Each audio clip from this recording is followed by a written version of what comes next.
എന്റെ പോക്കറ്റിൽ 2 പേനയുണ്ട്. ജനിക്കണമെങ്കിൽ ആളെ പോലെയൊക്കെ ജനിക്കണം. എന്നെ റിച്ചല്ലേ? 2 പേനയും മഞ്ഞ കളറാണ്. ഇനിയാണ് എന്റെ ഷോ. ഇത് ഡോട്ട് പെന്നാണ്, ഇതിന് വില കുറവാണ്. ഇത് ഫൗണ്ടൻ പെന്നാണ്, ഇതിന് വില കൂടുതലാണ്. ഈ പേനകൾ തമ്മിൽ 10,000-3000 രൂപയുടെ വ്യത്യാസമുണ്ട്. ഈ രാവണാശ്വരി തടിയും വന്നൊക്കെ ഉണ്ടെന്നേ ഉള്ളൂ. കൊച്ചു കുട്ടികളുടെ മനസ്സാ. എന്താ നിന്റെ ഉദ്ദേശം? ഈ മഷി ഒഴിക്കുന്ന പേനയ്ക്ക് വില കൂടുതലാണ്. അന്ന് ആ ലേഖകൻ മനസ്സിലാക്കേണ്ടത് ഈ എയർ ബസ് പിന്നെ എയർ സബ്സ്റ്റേഷനുള്ള ബസ്സും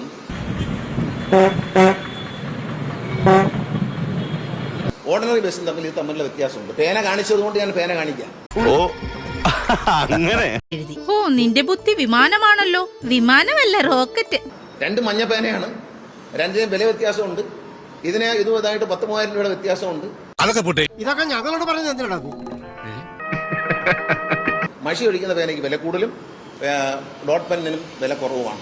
റിനോൾഡിന്റെ പേനയും പാർക്കറുടെ പേനയും കൂടെ കാണിച്ചു വെച്ച് നാട്ടുകാരെ പറ്റിക്കുന്ന പരിപാടി. താൻ എന്താ ഈ വളഞ്ഞു കൊണ്ടുവരണേ? പറയടോ. ഓക്കെ പോയിന്റിലോട്ട് വരാം. അത് നല്ലതല്ല എന്ന് ബോധ്യപ്പെടുന്നതിന് വേണ്ടി വളരെ വ്യക്തമായ ഇതിനകത്ത് കാണിക്കുന്നു. പേന എടുത്ത് കാണിച്ചാണ് ഉദാഹരണം, പാവങ്ങളെ പറ്റിക്കാൻ വേണ്ടി. എന്തായാലും കൊള്ളാം. സാധാരണക്കാരായ പ്രേക്ഷകരെ കബളിപ്പിക്കാൻ വേണ്ടി ഒരു പേന എടുത്ത് തന്നെ ഞാനും ഉദാഹരണം പറഞ്ഞു. പേന 2 പേന തമ്മിലുള്ള വില വ്യത്യാസമാണ്. മഷി ഒഴിക്കുന്ന പേനയ്ക്ക് വില കൂടുതലാണ്. അപ്പൊ അതുകൊണ്ട് ഇത്തരം തെറ്റായ പ്രചരണങ്ങൾ നടത്തുന്നവരെ തിരിച്ചറിയാൻ നമുക്ക് കഴിയണം.